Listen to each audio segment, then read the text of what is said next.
Les fonds euros vont-ils encore performer en 2025? Les fonds euros, longtemps considérés comme un pilier de l'assurance vie en France, ont montré des variations importantes ces dernières années. Après des rendements en hausse en 2022 et 2023, les prévisions pour 2024 suggèrent une stabilité, voire un léger repli. Cela amène à se demander si ces produits continueront d'être performants en 2025. Explorons cette question en détail, à travers ces prochains paragraphes. Un rendement en déclin après une hausse éphémère. Le taux moyen des fonds euros, qui avait chuté à 1,28% en 2021, a remonté à 1,91% en 2022. En 2023, ce redressement s'est accéléré, atteignant environ 2,60%, puisque les assureurs ont mobilisé leurs réserves pour rivaliser avec des placements comme le livret A. Cependant, les prévisions pour 2024 sont moins optimistes, avec un rendement attendu autour de 2,50%, ce qui suggère un retour à un plateau.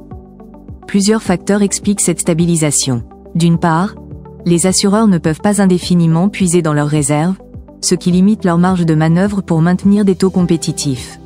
D'autre part, les conditions de marché en 2024 pourraient être moins favorables, en raison d'une possible baisse de performance des actifs qui composent les fonds euros, en particulier les obligations, qui en sont les principaux éléments.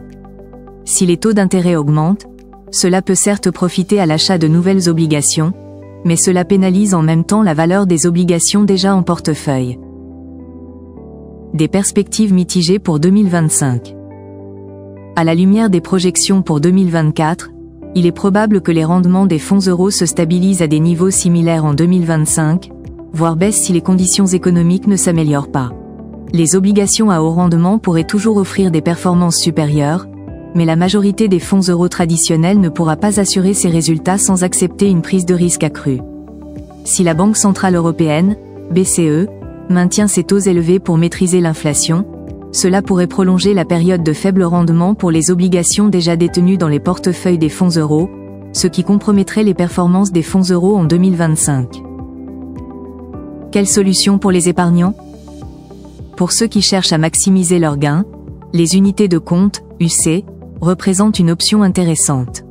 Bien que ces placements n'offrent pas de garantie en capital, ils permettent d'investir dans des actifs potentiellement plus rentables, comme l'immobilier, les actions, ou des obligations plus risquées. De plus, certains assureurs introduisent des offres à taux boosté, avec des bonus de rendement allant jusqu'à 2%. Ces bonus sont souvent assortis de conditions, telles que des versements minimums ou un pourcentage d'investissement en UC, afin de motiver les épargnants à diversifier leur portefeuille. Dans ce contexte complexe et en constante évolution, il est crucial de se faire accompagner par un expert en gestion de patrimoine, comme Fortuny. Un conseiller de Fortuny peut apporter un suivi personnalisé, prenant en compte les spécificités patrimoniales de chaque épargnant pour optimiser la répartition des actifs et maximiser les rendements. En outre, des outils pratiques, tels que leur simulateur d'assurance vie, offrent une analyse claire des options et de leurs impacts à long terme, facilitant des décisions éclairées et alignées avec les objectifs financiers de chaque client.